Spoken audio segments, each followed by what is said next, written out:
Welcome to the RETSY podcast. So if you haven't done your business plan for this year, it's not too late. Matt and I are going to dig into some of the best strategies for planning your business in 2026. That said, we're going to share the one-page business plan that I created many years ago in the real estate coaching industry that a lot of agents still use today that can keep you on task, and I still use in my business.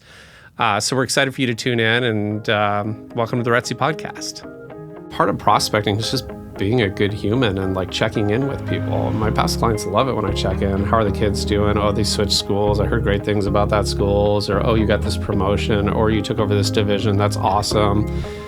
And it always kind of leads to a conversation of like top of mind. So the next thing you know, magically 2 days later, I get a referral from a partner in a law firm for a new paralegal that just joined and is moving here, right? And it's just like it would just happen over and over. That's one scenario, right?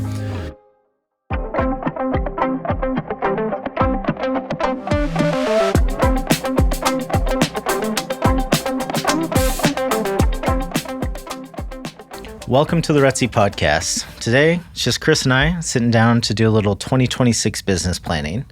And you might be asking yourself, well, wait a minute, isn't it the last week in January? So this will come out last week of January, but we're recording this on January 2nd.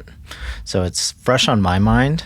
And I think the best time to do business planning for 2026 was back in December. But you know how that saying goes, second best time is now. So I want you for this episode to put on your coach hat and just kind of coach the audience a little bit here for this episode. Okay. The All right. coach hat. So those tuning in, this episode is going to be more directed towards, I feel like, real estate agents, the RETSY agents. I'm going to speak specifically to the RETSY agents. So if you're just a real estate enthusiast that's tuning in to our podcast, maybe this is a good one to listen to hear behind the scenes, you know, what it takes to be a top performing agent.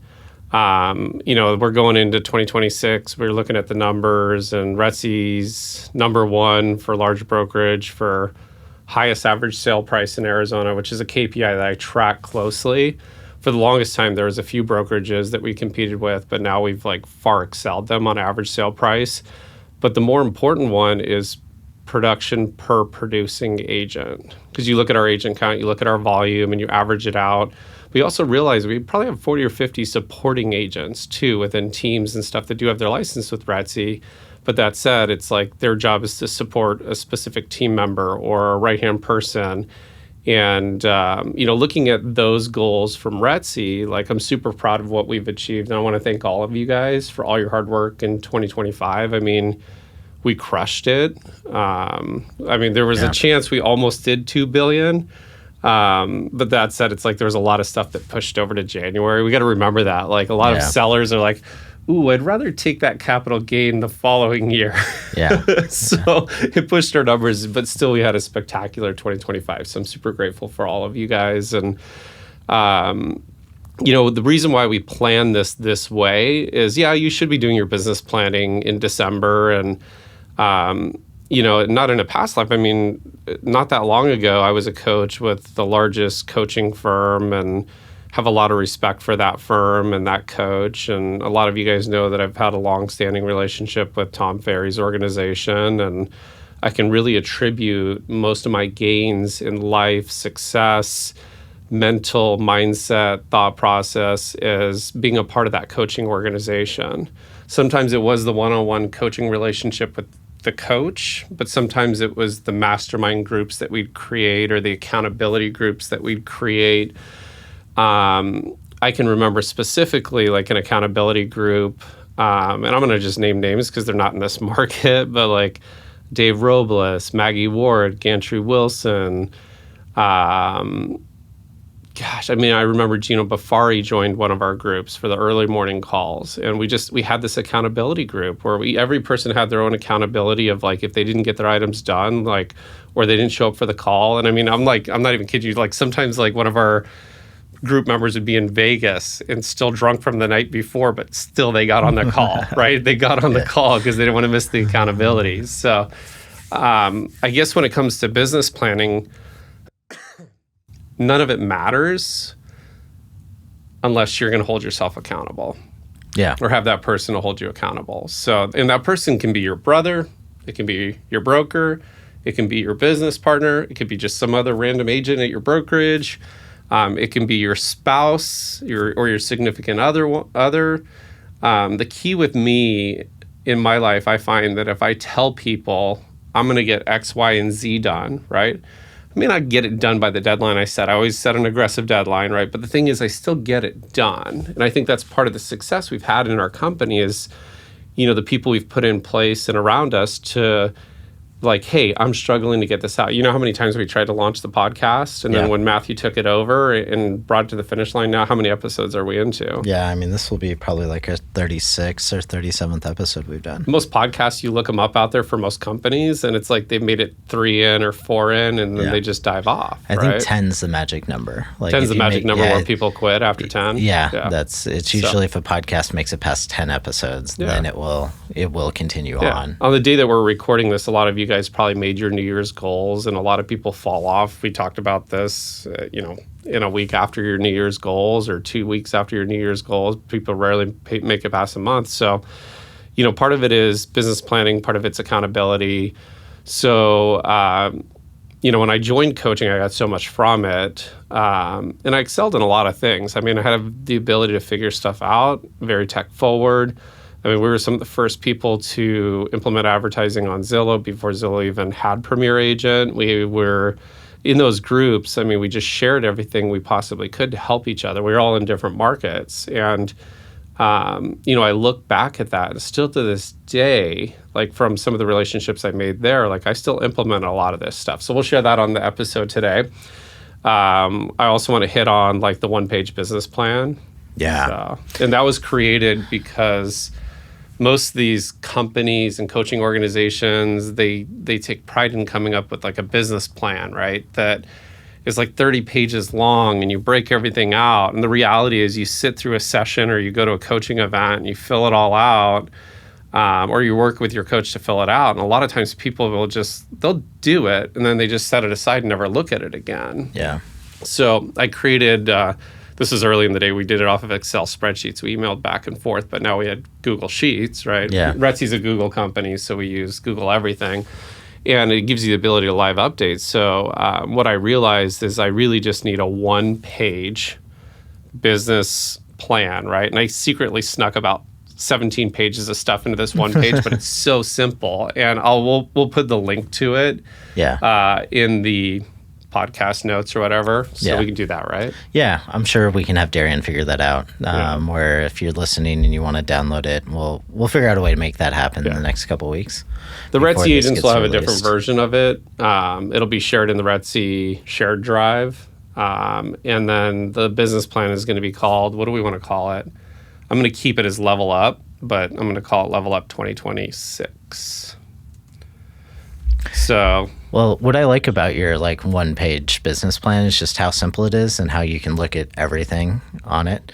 And so, I guess how I'd like to start is let's break down the one-page business plan, kind of like section by section. Like, so I don't have it in front of me like you do, but I know like you can put your goals, right? So at the very top is your goals. Like, what is your what's your you have it in front of you, so it makes sense that I have 37 tabs open too, so yes it does. But yeah, no, I mean, okay, so first of all, like I always, when I start a new coaching relationship with a client, or I'm taking over a coaching relationship of somebody who, and just for the record, like coaching relationships can end, right? Like they can go for 5 years, a decade, but like when you get stagnant and your coaching calls are just you and your coach talking about what your kids did this weekend, and then you hit on a couple of business things and hang up, it's like, why spend the money or the time? It's like it should be, an agenda. So what I did with my coaching clients, so keep in mind, I coach some of the top agents like all over the country, like the number one agent in San Francisco, the number 30th agent that became the number one agent in Washington, D.C. And like, I just realized if you really keep it simple, and I always send out a reminder before our coaching call of like, update your one pager, right? And what's funny is with the Google Sheets, you can see them log in on the cells and like update stuff and this and that. Like, I eventually got everybody onto Google Sheets. And I know this is still used in that organization because a lot of the people I coached became coaches and their clients became coaches. And it just kind of stuck because I've seen this. I've had people send it to me asking for any kind of updates we've done or different things like that. And, one of the guys I coached, Justin Critchfield, he's a great agent. And like, I know he used this religiously, like in his business. And I know he used it with his coaching clients when he became a coach. So same with his brothers. So that said, number one most important thing is I ask, why is success in 2026 a must for you? And this is not like the high level, like, oh, I need to make money or I need to do this. It's like, who's important to you, right? Like for me, it's like, I think about Kelly, I think about Avery, I think about Warner. So my wife, my kids, my family, the promises I've made, the lifestyle we live, where we want to go on vacation, right? And I plug that in here. Like this year, we're going to Germany and Austria and Poland. Like our European vacation that's kind of become a yearly thing is another big reason why, because you have to implement stuff to be able to have the freedom to do that stuff. I mean, you look at my team and it is a well-oiled machine. Like everybody kind of knows their role. They step in when other people are out of town and, we each know our role and everybody works that in that manner. Now, you may not have a team. You could be an individual agent, but something to think about, like when you're putting this in there is like, what drives you? If you can't come up with something, then you really have no drive and no reason, and you're just kind of a default agent, right? So, Matthew, think about it. Like, why do you work as hard as you do? Who do you do it for? What's important to you? Yeah, I mean, well, for, Jennifer and the boys, like I think that kind of comes down to, the Simon Sinek book, Start With Why. And I forget who had this quote, and I'm probably totally butcher it, but when you know your why, you can endure anyhow. So I like Simon Sinek. I don't think it is, though. I think he quotes that in the book, but I could be totally mistaken on that. But there's a whole book called Discover Your Why. Yeah. Simon Sinek's book is Start With Why. And it's a really great book. If you haven't read it or listened to it, like, you absolutely need to. Mm-hmm. But I actually think that quote is from a Holocaust survivor, and I forget the name, but it's, when you know your why, you can endure anyhow. And I love that is front and center on that one pager, because every time you update it, and when you're putting it together, like, you have to have that drive, like what is pulling you. Yep. And I mean, the why needs to be, I'm going to go back to a quote one of my coaches told me, like, and it came down to like accountability of like, this why must be so important to you. And like, I'm like, break it down. And she's like, like, you're really close with your mom. I'm like, yeah, I'm close with my mom. And now imagine she's coming in from another country, doesn't have her phone on her. She's going to be at the airport, it's raining outside, and you promise to pick her up at 7:00 in the morning. If you don't show up, she just sits there, right? Like, that's an extreme motivation to be up, be ready, maybe even meet her at the gate, and just like show up for that person, right? Because it's important. And so once you have your why, obviously I have 3 lines here, right? You can expand it to as many whys as possible. I'm going to actually take a spreadsheet. We did this with one of our agents, and I'm not going to name her name. She knows who she is, during a level up period. And, like, she listed out, family, retirement, what she needs in life. The very first top part is the family and the children, right? Yep. So a lot of so let's just say you don't have a husband or a wife or dogs or this and that. It's like, what's your next why? Why? Because I want to prep myself for that next level of life. Or why? Because I need to prep myself to build a team to provide the lifestyle and the freedoms that come with that and the income that comes with that. So that's number one most important, because when I did my coaching calls and it looked like somebody didn't get any of their monthly or weekly action plan items done, I immediately lean back in. Like, okay, does your wife know that you didn't get these items done? Or, like, what would your kids think, when, they have to go to community college instead of private college? I'm not knocking community college. I went a semester to one, but That said, so you got to have your why in there. And then immediately underneath that is your monthly focus items. So these are the things that don't have to be done tomorrow, right? And they don't have to be done within a week, but you'd like to get them done. And I'll be totally candid. A lot of times these monthly things will push over to be like a long-term goal. But the thing is, by having it on the radar, by coming in, recording some numbers, it doesn't take very much time. Literally takes a minute before a coaching call to go in and fill this information out. You move some things around, right? And then you have your action items under that. That's the stuff that you're supposed to get between coaching calls, right? Either once every 2 weeks or once every week. So for example, I'm going to pick on this one, like the pre-listing video. She probably knows what that means. The website updates she needs to make, right? And then she said try 554s. So obviously we called on that. But that said, these are the items that you need to be present to. And sometimes by just logging in once a week and seeing it, it'll remind you, it's like, well, it's only really going to take me an hour to update my website, right? Or I need to add this, right? I got to add this blog post, right? But it plays into the big picture, right? So monthly focus items, like for example, for me, I have my team stuff, I have RETSY stuff, my client stuff, so it's like my monthly focus area is probably 10 deep on given things that I'm working on. But every once in a while, it's like, okay, like I could sit there and binge a Netflix series, or I could go in and get something done productive, and I can go immediately to this. The goal is like, what is the simplest, easy thing that you can do to keep yourself accountable and still steering the path that you chose for that year? That was the whole idea of the one pager. So What else should I hit on? I mean, in here, it's like you have your income goal for the year. We break down how many transactions is that going to be. Like this specific person can make $750,000 a year by doing 12 transactions, 9 of which listing side, 3 of which buyer side. So. Well, and I think that's an important part to talk about too, is because as an agent, when you set that income goal, like using math to back into it, like, okay, you need to know your numbers. What is that? What's your average sales price? I feel like a lot of agents don't know what their average sales price is. Yeah. Would you say, like, when you brought on a new coaching client, how many of them knew their numbers? None of them. Okay. So they knew how much they made. They knew how much was on their 1099. From last year, or like they thought they made, and they were kind of coasting.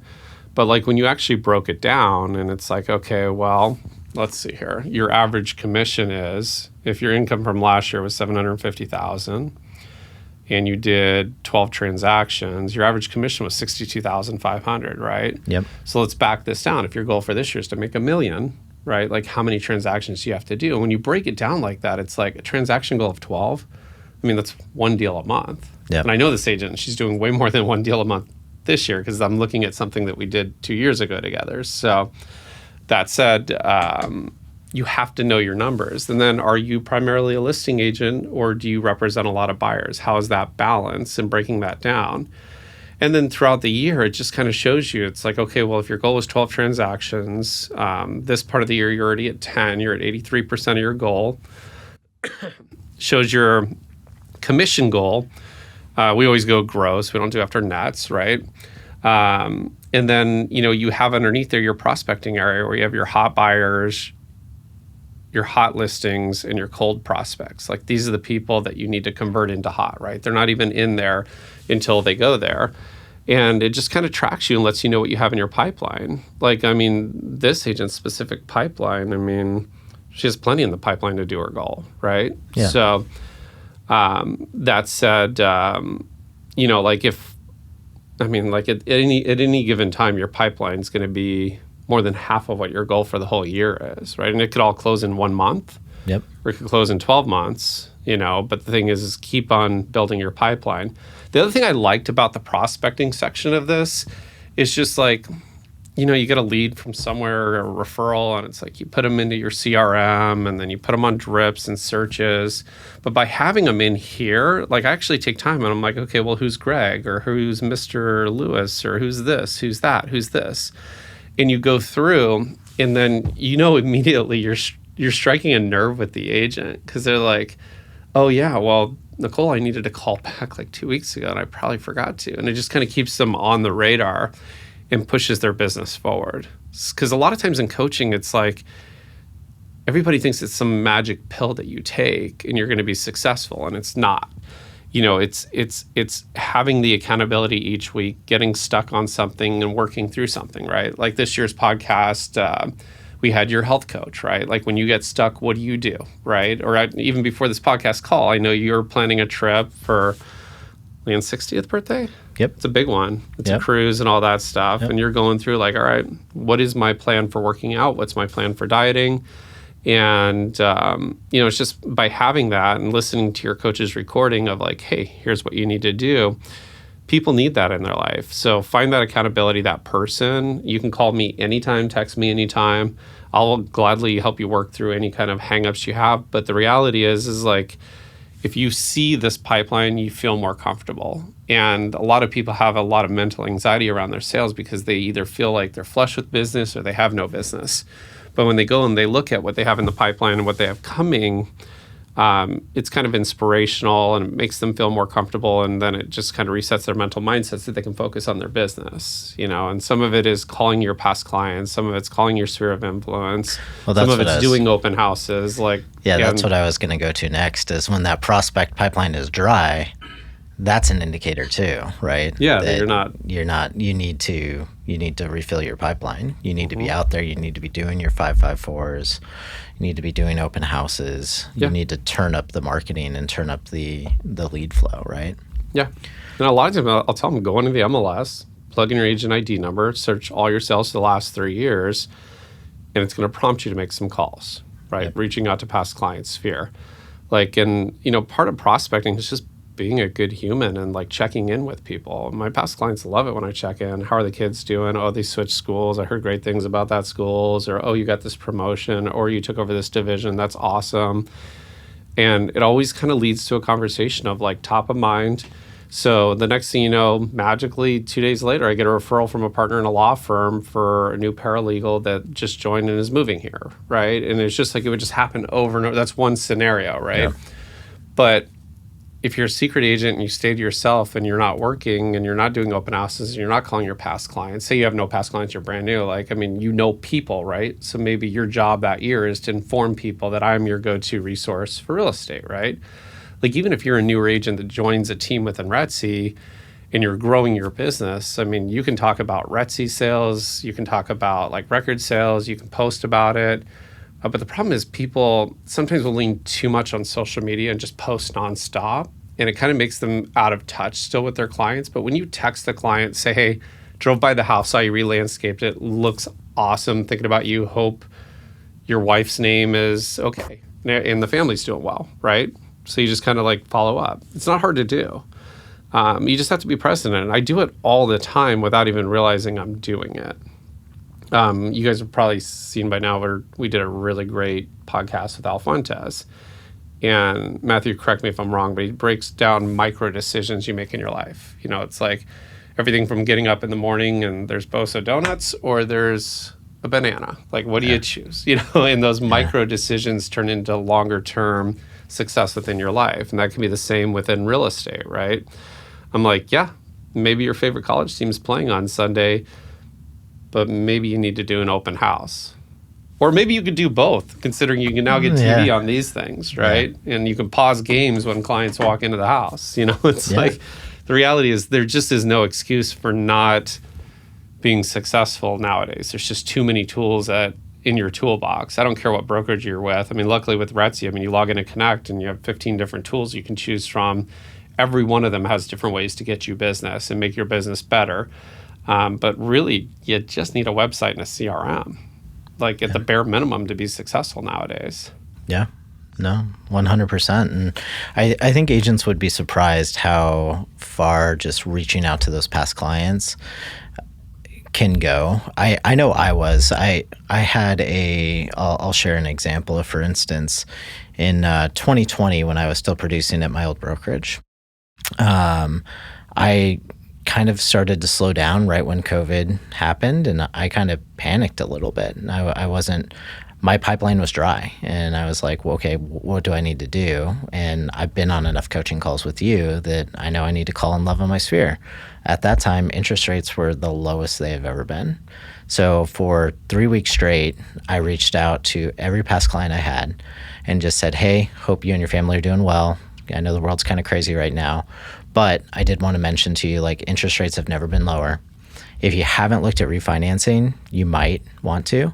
And, you can reach out to so-and-so lender who helped you initially, or contact your bank, whatever. I don't really care who you use, but you might want to look into it. And that would create a great conversation around real estate, because it'd be like, well, does it make sense to refinance? And it'd be like, well, tell me more. Like, okay, the refi is going to cost you X. You're going to save X a month on your payment. It's a math problem at that point. Do you plan on being there for another 12 months, 18 months, 36 months, whatever that savings was monthly? And if not, then no, it probably doesn't make sense. And if you do, then yeah, it makes sense. Why don't you do that and save the money? Yeah. And none of those, actually one or two of those people actually ended up selling their house with me and buying another one within 6 months of that call. But I got 5 other referrals from those past clients, of friends, family members, coworkers, whatever, because I was top of mind, because I had that conversation with them. And some of those people had already refinanced, so they're pretty short calls, but then it just kind of transitioned into, how's the family, how's everyone doing, so on and so forth. But those referrals started to flood in, in the weeks after those touch bases. Yeah. I know that's probably not a great example for rates in 2026. That's not exactly, but there is always a reason to reach out to your past clients, and even if it is just to be a good friend and a good human, like you said. Yeah. Well, and it's just, I just don't look at it as business. Like, I truly care about these people. When I call to check in, or I text, I do a lot of texts. I shouldn't say I call to check in. I'm a texter. They know that. But just checking in, it's just amazing. And, it's like looking at my past clients in Sphere and everything. It's like they've gone through a transaction with my team. They know how things are handled, how professional it is, how well the marketing's done, and all that stuff. So they believe in us. Otherwise they wouldn't respond to the text. But you do get a lot of referrals from it. And something I want to hit on, like even just in the day-to-days, and we'll probably hit on this in the next roundup, but I want to show... We had done a significant price drop on a property. And rather than just blasting the agents that sell within 1 mile of that property, I decided to add my ArcadiaLiving.com list, right? And then the neighborhood list and my past client list, right? So it grew the email to, 6,000 people. But what blew me away is the top clicks on those emails were all past clients of mine. One of them had opened it 18 times, clicked on it like 12 times. And I don't know, I sold my house 5 years ago. They did an addition, and I know he got a promotion. And I'm like, instantly, just by using the tools within RETSY, I'm like, okay, I'm going to make a call and get a transaction most likely, right? And of course, I connect with that person. And of course, they are looking not only for them, but their parents are looking at buying in the neighborhood. And they're looking at $7 million properties. So not a small deal, right? Just by doing the bare minimums and using the tools and understanding how they work and looking at the reports after you send an email. So many of our agents send those emails because they're so convenient. You can get out in 2 minutes and they're beautiful and they do their job, but they never go back and check the KPIs on who opened it, who unsubscribed from it, who opened it 12 times. Because if it's an agent with another company that opened it 12 times, you kind of owe that agent a phone call, right? Maybe they have a client, right? And we do that, and they appreciate the conversation and they know the house, or maybe they were the previous agent on the house. That's why they opened it. Or they have a client coming in town. We thought it may work. Can I preview it? It leads to sales, right? Yeah. You know what happened after we sent that email? Got it sold, got it under contract. Closing today, right? Closing today. I think I actually just got the text from Chrissy saying that it's recording. So congrats.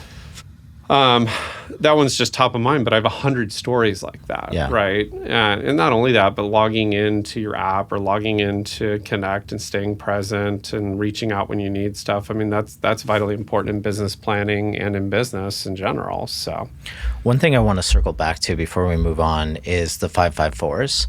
So let's pretend that somebody's listening to this that isn't a RETSY agent, that's never heard that before or hasn't. I think we've talked about it on the podcast before, but can you break down what I'm going to what are butcher this, but 554s? we did a study within the top agents within the nation of what's the bare minimum you can do to be successful, right? And what do they all do consistently? And I remember all the coaches got together, we were chatting, and it's really they just are so good at calling their past clients, staying engaged with their sphere of influence, right? That could be going to a yoga class, go play golf with two people you don't know, or take a tennis lesson or drop into a pickleball clinic on Sunday. It's just making those are the sphere of influence touches, right? And the 4 follow-ups. I mean, if you can't think of 4 follow-ups you need to do every day, you're probably forgetting something, right? And we just coined 554. I don't know if they still call it that or this and that, but that's what I called it when we coached it. It's just 554s. If you can mentally check off and think about that when you're driving between appointments and it's a 30-minute drive, you could probably touch 2 or 3 of your past clients just by driving. You'll remember the neighborhood. I mean, I'm not the only real estate agent that does this, that drives through a neighborhood and be like, oh, I sold that house. I sold that house. I sold that house. I remember that one. And it's why don't you text them and check in? How's everything going with the house? Keep in mind, I have a whole referral database of vendors. Do you need an HVAC guy or this and that? So, because you are the go-to, and when you reach out, they lean on you more, and then they think of you, and you're top of mind. We're in a game where we're in an industry where the game is being top of mind, right? Why do you think we print thousands of these RETSY shirts every year and give them away to our agents and friends and clients? We want RETSY top of mind for people, and I know I used this example before, but it's we'll play in this thing called the Rattlesnake Tournament at Arizona Country Club. So it's, Scott and I, we've won our fair share of tournaments. I've heard. Reigning champions of the Ponderosa and Flagstaff, but and we should not have won, but we did. But that said, it's they pair you up with 2 new people that you've never met before. And it's awesome because it's you make connections. Of course, they've heard of RETSY. They take my mobile number. Every once in a while I get a text for a call. I mean, gotten a couple deals out of the rattlesnake, but then the most recent one, I played golf with a client of Laura Broderick's, right? And he's love Laura. I'm what house was it? And he's 54th. I'm just south of Lafayette. He's yeah. I'm I remember the house 2 years ago. Gorgeous house. You guys set a record in the neighborhood. Laura hit it out of the park for you. He's yeah, no, I love the whole experience, and she's awesome, and she's always top of mind, and this and that. So I just planted a 554 imprint in his mind for Laura, right? So now for the next couple of days, because I told him, I'm she works her ass off. She's a hard negotiator. When you negotiate with Laura, she's a hard negotiator, right? Yeah. And I've been on the business end of Laura, and it's wow, this is different than the friendship and partner end of Laura, Yeah. So. And, when I explain this to this client, this is why she's so good at what she does and why she gets the business that she does. He's constantly thinking about her. And from playing that round of golf, I'm sure Laura's going to get a deal. So you're welcome. But, but that said, it's just but that's the RETSY culture. We build ourselves up, and, I can't tell you how many people have come up and be oh, RETSY, you work for Bri Fry. And I'm yes, I do work for Bri Fry. Yes. Yep. So... But that said, it's just we're in a contact game business. I talk to friends that do a workout class with the same 8 people every single morning at 5:30. I'm sleep in a couple hours and do the 7:30 class, right? Yeah. And then switch to the 6:30 class, meet some new people. Yeah. Because the 5 is 5 new contacts. 5 new contacts every day, 5 past clients' sphere of influence, and 4 follow-up calls, right? So the one I always struggled with was 5 new contacts. And I think that's exactly it is. Kind of switch up your routine, be social, go do other things, you know, instead of going to the 5 a.m., go to the 6 a.m. class. And what other tips would you give to an agent to make those 5 new contacts a day? It's really simple. We have the tools and resources nowadays where you can pull the names, phone numbers, and emails of any house in any neighborhood. If you have a client that's looking for homes in the neighborhood and they're not finding what they're looking for, like it doesn't hurt to shoot a quick text out or call a homeowner and just say, hey, I have a client looking on tube area for a 4-bedroom. They have a budget up to $4 million. Your house qualifies. Any thought on selling? Right? Direct. Not doing the blast emails and shit. Like if you're one of those agents that uses one of those tools that just blasts us nonstop, just trying to source business by default, like I'm not in agreement with that.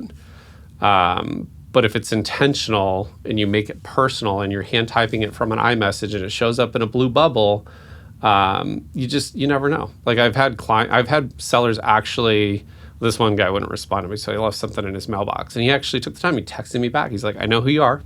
I appreciate the offer. We're never selling. I'm like, okay, give this note to your kids. Actually did say that.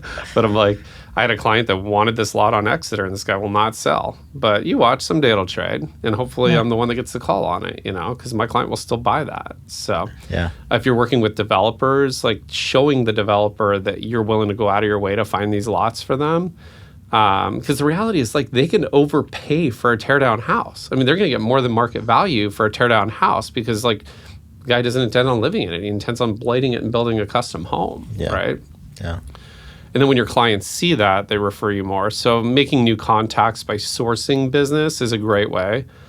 Try yoga. And then when you're done with learning everybody in your yoga class, go try hot yoga. And then when you're done learning everybody in your class and what they like, and just make new friends and new people. And it's enriching in life, but it also like the people that are the most social in RETSY are also some of the most successful, right? Absolutely. Like I remember we joined the Scottsdale Gun Club when I was trying to do like a couple certifications and this and that. I like got 2 referrals out of the class that I went in and also the additional class I went to. And it's just like, never would have thought that anything would come out of that. But that said, it's like, A, I learned a lot about the laws in Arizona and gun laws. And then also B, like you just make connections in those courses, right? Yeah. So, and it's like, okay, so now I'm in this rattlesnake. Hopefully we make it to the finals. And it's like I'm meeting 2 new people from the country club. You spend 18 holes chatting about business and making new friendships and commonalities because there always is within the neighborhood. And that's making new contacts, right? And sometimes 5 is, maybe it's not 554s, maybe it's just 254, right? Yeah. You got to do something, right? Yeah. And then whatever you commit to, it's just try to do it every working day, like, and I am a big believer in just shutting down some days and trying to check out, like no open houses, no calls, nothing if you can get away with it on a Saturday. But the reality is we're paid so well for what we do. There's a lot of work that goes in the background that if you kept your client present to everything you're doing, they understand why we make what we make. But the counter argument to that is like you should be available 24/7 for every one of your clients. Yep. I mean, I had a client text me at 6:30 in the morning saying, "Has it recorded yet?" I'm like, "Well, the recorder's office doesn't even open till 8, so no, not yet." Yeah. But taking the downtime when you can take downtime is important too to reset. But I mean, I think in the big picture, like if I'm summarizing the one pager, it's like, who are your whys? What are your monthly focus items? What are your weekly action items, right? Who's in your buyer prospecting list? Who's in your listing prospecting list? Who are your cold prospects? What's your pipeline in comparison? Everybody in the cold prospects I put in the pipeline because, I mean, they're potential sales. You can move over to hot and then eventually over to closed, right? Yeah. And you go down to the closed section and it shows exactly where your transaction count is. And then also, what your income is for the year and everything. So, well, and I think that's an important part of it too. Is if you did this last year and you look at all and this is a good exercise for every agent to do every year, is to look at those closed and look at the source. Where did that deal come from? That's the 5th line over source, right? And so remembering what tracking that source will pay dividends in the future too, because when you look back at your successful closed business, where did that come from? Yeah. And I think for most agents, it is going to be sphere of influence and referral. But if you are trying new marketing stuff like geographic farming, for example, or you're doing Facebook advertising, or you're doing whatever it might be, is keeping track of where your business came from is important so that next year when you do your business planning, you know where to allocate your resources. So like a great example is like I'm looking at sources for this specific person without identifying. It's like past client investor, client referral, Mayo referral. So she's getting referrals from the Mayo Clinic, which is cool. Phoenix Magazine lead. So that's kind of nice to know. It's like, all right, she probably spent a ton of money on that ad for Phoenix Magazine, but she can see in a commission dollar amount coming in so she can justify the expense, right? What's the ROI on That's the that? hardest thing for me at the end of the year. It's like, I got to get my whole team maybe this year to document the source of the lead. And it's like, are we getting anything from the billboards? Do we get anything from the Arcadia News? Like the Arcadia News is just a book of real estate agents, right? Yeah. Like literally you could throw it out there and throw a dart and like decide what agent you want to pick. But it's like, how do you differentiate yourself? And like, does it actually pay off by advertising in there, right? Yeah. And then also an investor from a remodel that she sold. So it's like, it's great to see those sources. And then also that helps you decide, what do I continue spending money on, right? Yeah. Like, I mean, remember back in the day, it's like we were crushing in like Facebook ads, right? Like just tons of calls from Facebook ads, right? And then the cheese moved, right? And then it was like retargeting, right? And then like our retargeting ads still to this, if I showed you my list of every deal our team did, I can guarantee at least one or two came from our retargeting ads to our past client and Sphere through using the RETSY ad software. So Yep. No, I think it's very important to track the ROI on that, and I think the hard part of that is when the leads come from Facebook. Great, let's pour gasoline on that fire and pour more money into that. And I think to kind of put a bow on the 554s is, I think 90% of the agents listening to this is the majority of those sources is referral, sphere of influence, past client. And you can't go buy more referrals. You can't go buy more past client referrals and sphere of influence referrals. And you do that by doing your 554s and loving on your sphere and your database of clients that have already used you. Or starting a geographic farm. Yeah. Like in a neighborhood that maybe doesn't have a dominating agent. We had several of our agents do that last year, and look at the success they've had. Yeah. Some of their best years ever. One of them even moved into his farm. Yeah. And crushes it. Mike and Heather Steck. I mean, you guys should go back. There's a podcast episode on them. Go back and watch that. Go back and watch Mike and Heather Steck's podcast episode on farming. Yeah. And Christine Espinoza we had on the podcast. She absolutely crushes it in McDowell Mountain Ranch and her farm. So if you've had any thoughts about that, definitely go listen to those episodes to learn more about farming. But I think I'm going to be challenging them this year of like using our email tool with relevant neighborhood data and putting relevant data into people's hands so you are the authority, right? Yep. In a lot of neighborhoods, there is a dominating agent, but they're not always the authority, right? Yeah. Like what you'll find is you'll go into a neighborhood and there'll be an agent that's dominated a neighborhood for a long time, but then you find that they leave a wake of clients that will never use them again, For sure. right? And it's like capturing that wake and then trying to move yourself into the dominant agent position, then keep it by giving them relevant information, delivering news that's relevant to their neighborhood. Because when they're watching Fox or CNN or NBC or ABC and they have the 60-minute real estate update, it's like usually horrible news and it's not even relevant to Arizona. So by getting our agents to utilize our tools to get that information in front of the people that are relevant, I mean, like, we can download the list of every email, phone number, and everything for a specific neighborhood, and they can hit that, I wouldn't say weekly, but like monthly with like a market update, or even at the bare minimum quarterly with like I live in Arcadia, right? So I could be like the quarterly market update in Arcadia, right? If I sent an email doing that, I mean, I'd probably be the only agent in that whole neighborhood. And we call Arcadia the mosh pit because there's like 70 agents that specialize in Arcadia, right? So... and like most of them are with RETSY too, so well, and it's kind of like, but the thing is, if one of them actually did this and followed through on it, just think of the success. I would much rather see get them opt-in, an opt-in email list, and get those emails and get the consent, because there's a lot of changes to the canned spam laws that went into effect last year, and do not call registry and stuff like that. So before going out and buying list, you're much better off getting an opt-in. Leave it to the broker to put a little asterisk against that. Leave it to me to ruin your great idea. But But like, for example, we run this Arcadia Living site, right? We have a whole subscriber list. I mean, there's 1,700 some odd people that have been on that site registered. Well, and you've done the hard work to build that list. Yeah. So, yeah exactly. But I mean, like that said, it's like a good farm can turn into a neighborhood website. I mean, now it's like you have these spin-offs of these websites where you can turn them into actual, like, rather than having a Facebook page, you can have your own version of Facebook for the neighborhood. Oh, for sure. Hosting bunk beds for sale, or offering the fact that your daughter is 15 and happy to babysit, and it's just like true community things. Or, oh God, the coyotes are again right over there by this school, like watch out this morning, or this and that, or I saw a bobcat in the backyard. Like that's where people want to post, they want to share. There's a thing called Nextdoor that they've just kind of watered down the product, but like people join that specifically to be in the loop. Like everybody's a little nosy, they want to know what's going on in their neighborhood.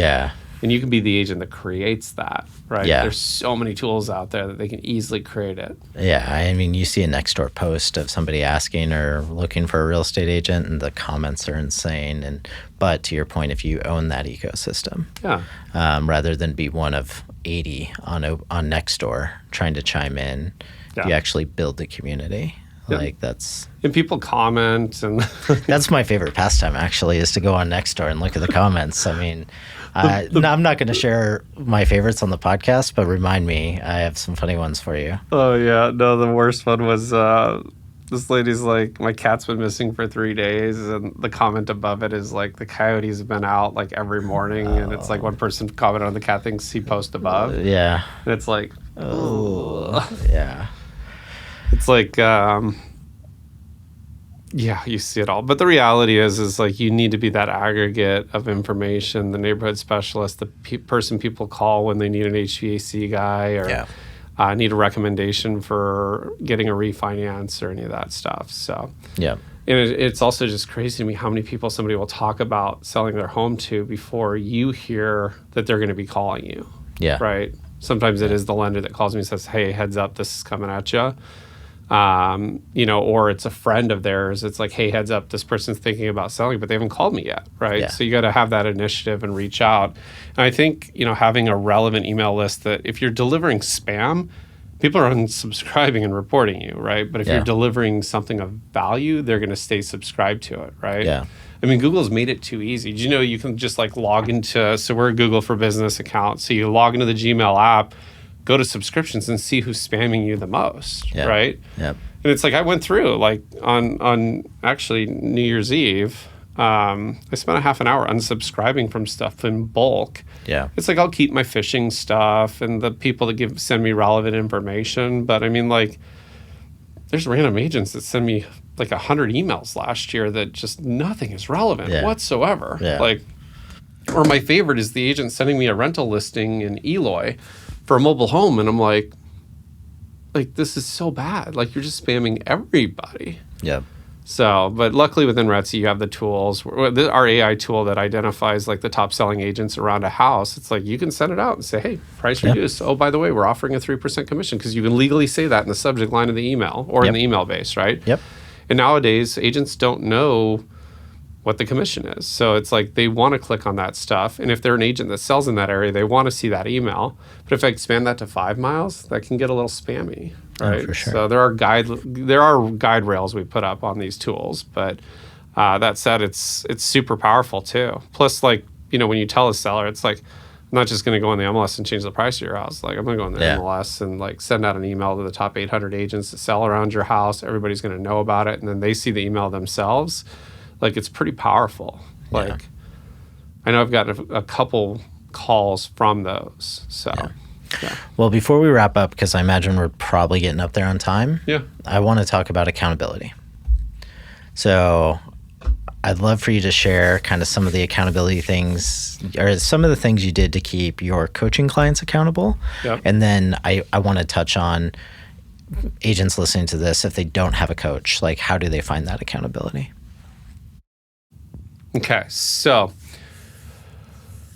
I would say accountability, there's some people that are just kind of self-driven. Sure. Like there's not a lot of, I hold myself so accountable and I have that type of mind where it's like, if I don't finish something, it just nags at me and I can't stop thinking about it. Like even playing my last golf round, there was something I had to get done. And I immediately called Scott and I'm like, I got to get this done. I'm going to be running about 10 minutes late, but I'll still be a little bit early for the round. But if I don't get this off my mind, I'm going to play like shit today. He's like, well, why are you calling me? Get it done. Get down here. It's like, get down here and get an hour of practice in before a round, which I never do. But that said, it's just like, if you're one of those people that needs the accountability, you got to decide, what is that to you? Is it monetary, right? Like for some of my clients, like, I mean, they could write a $1 check to their ex-wife or ex-husband, and I have them put on the memo line that you need this more than I do, and I have them sign it.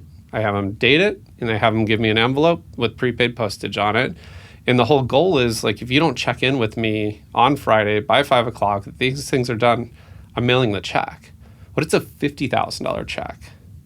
I haven't had one that high. I've had $10,000 checks, like $10,000 checks, right? And then it's like, oh, well, I don't have an ex-wife or an ex-spouse or an ex-broker I like. I'm like, there's nobody in your life that you would just hate giving money to. And then, like, I had this person name a specific agent. I'm like, good, all right, write the check out to him. I still have that check in my safe. Yeah. And, like, you know, when we set an accountability item, it's not all the time, but there is certain accountability I ask out of this person. And it goes back to, like, spending time. Like, I look at the hours I work, what I make, so I know what I'm worth per hour. If I'm going to donate an hour of my time to work with you and help you, like, I want to know that you're going to follow through on it and not just, like, forget about it 2 minutes after the call. Like, I want accountability out of people because I know that they'll get it done. So with coaching clients, of course, it was like $5,000, $10,000 checks made out to exes or ex-brokers. And, you know, we tried the whole charity thing, like make it out to a charity. And then it like didn't even sting them when I sent the check. And I have. Yeah. So then it was like, that's when we changed it to like, who would you not want to have this money, right? Like, let's send it to that person. Yeah. Right. You could think of 3 people that I would write checks to. Yeah. And Matthew, like, I would be so damn accountable on stuff that you couldn't even, like, let's not get overboard right now. Yeah. But that said, it's like accountability is so key. And then also, I joined an accountability group where it was, if you didn't get on the check-in call, which is like 6 a.m. every Monday morning, like you had to, this is like the early times of Facebook, you had to wash your assistant's car in a bikini, whether you're male or female, while your assistant videotapes it, and you have to post it on the Facebook post and tag in everybody in the accountability group. And didn't somebody like have to eat cat food or dog food? No, that was a different group. I wasn't a part of that one. Okay. Yeah. I remember that being a thing. But that said, it's like, and what we do also is we'd invite people on. Like we had Gino Bafari come on one of our groups, and Tom would always come on, and this and that. Yeah. I remember one of my best mastermind groups was, forget what he called it. I mean, you had to pay to be a part of it, but you had accountability, you had to check in, you had to text Tom every single day. Like, you got this done. And I remember one Friday, I just had a week, and like, Kelly and I were at dinner, and I get a text at 7:30 from Tom saying, like, you didn't check in. What's up? And I was just like, my heart dropped, and I was like, oh, shit. I'm like, well, I actually did get my stuff done. I just forgot to text you. And then I learned to set an alarm every week at that specific time to send that specific text. Yeah. You know, we did that, the podcast with Al, and he talks about alarms that he sets throughout the days so he doesn't have to think about like when he needs to put food in his body or this and that. Like, I feel like everybody can do that with accountability. So. Oh, for sure. The cat food one, I'm trying to remember what agent that was. I remember that being I don't know that that's as extreme as like me washing somebody's car in a bikini and have it posted on Facebook. Well, I think it's different for every person, right? Yeah. Like, it's what's that thing that's going to keep you accountable to do. I mean, I look good in a bikini, but you know, not everybody. I'm just so coming down to knowing your why, knowing what your focuses are, seeing what's in your prospecting pipeline, and then also what your transactions are, and keeping track of your lead generation sources. On the one-page business plan, I forgot to tell you, it's like free sources, right? You're like, you can social media, like sitting open houses, sphere of influence, all that stuff. Paid sources, right? Which can be like, you know, the local newspaper, the neighborhood newspaper, or a magazine, or billboards, or online ads, or using our ad tool. Those are paid sources. And then you have like others, right? Like I'd use our email tool. I'd list that as another source because it's free to me to use. Well, Yeah. no, I'd go into free sources for our agents. free. Our agents. Yeah. I mean, but if other agents are out there trying to find an email tool, you can't really use what RETSY built. But there's one called Flowdesk that you can use. Sure. I've seen that one. Is it Flowdesk? Mm-hmm. Yeah. Like some of our agents like that, you know, and it's like, but I don't care what it is, just use it. Yeah. Like that's just key. If you're comfortable with that platform, just use it. So I think our tool is the best, but you know. Well, and I think the overarching theme that we haven't really talked about is consistency. Mm-hmm. I saw this great video, and I wish I could give credit to who posted it, but the theme was consistency is undefeated. The things you consistently, do are going to dictate your life. And the caveat to that is we are all consistent. You just don't think about it when you're consistently doing the things that don't serve you. Mm-hmm. So if you're consistently making decisions to not work out, to not eat the right thing, to not make your calls, to not do your follow-ups, well, you are being consistent. You're just consistently doing things that don't serve you. Yeah. So instead, change that focus and do things consistently that do serve you and your business and your clients. Yeah.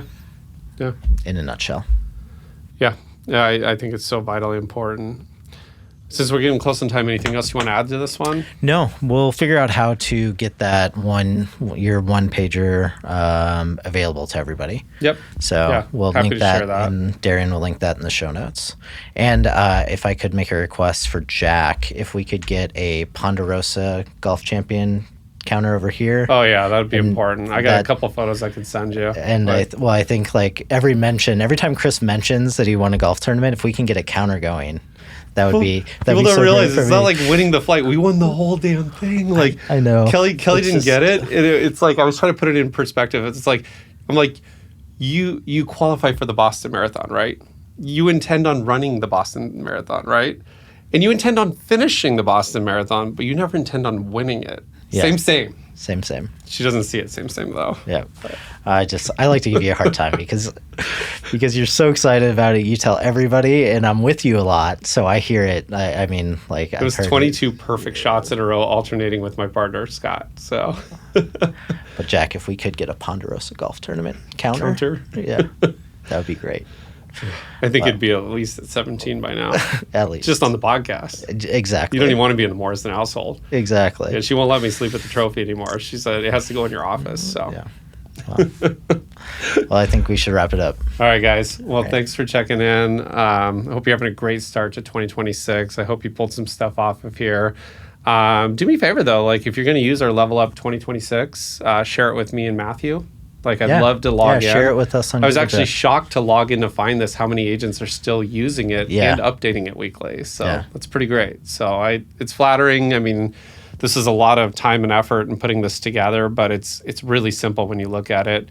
On the right-hand side, this box that says business plan, it's like summarizing a 72-page business plan in literally a box, but just pulling out high-level stuff. You know, the way I think, it's like I want the Cliff Notes version, give me the task to get it done, right? Yep. And then you won't have to go through the whole evolution of filling out a 72-page business plan and never looking at it again. Yep. Because you'll see this every week, and it's great to check in and log in and set an alarm every week to log your numbers and check and see what your focus is. So. That's exactly what I was just going to say. Set that alarm for whatever time on Monday to update it and check in. Monday, 9 a.m., I think, is like the magic time. There you go. All right, guys. Thanks for tuning in. Thanks. That wraps up this week's episode of the RETSY podcast. Thanks for listening. Check out the show notes for the Level Up one-page business plan. If you enjoyed today's episode, take a moment to leave us a review wherever you listen to this podcast, and please subscribe so you never miss what's next. Next week, Chris and Matt are sitting down with RETSY Associate Broker and Lead Transaction Coordinator, Lindsay Rothermond. Here's a sneak preview. I feel like you get into so much better of a workflow when you know somebody and like their personality and how they work and what they expect and what I expect. Like you have to set all those expectations up front so that everybody's on the same page. And then when you get into the workflow, it all just is very smooth. that's how I want to work. And I think that that's how these agents are so successful too.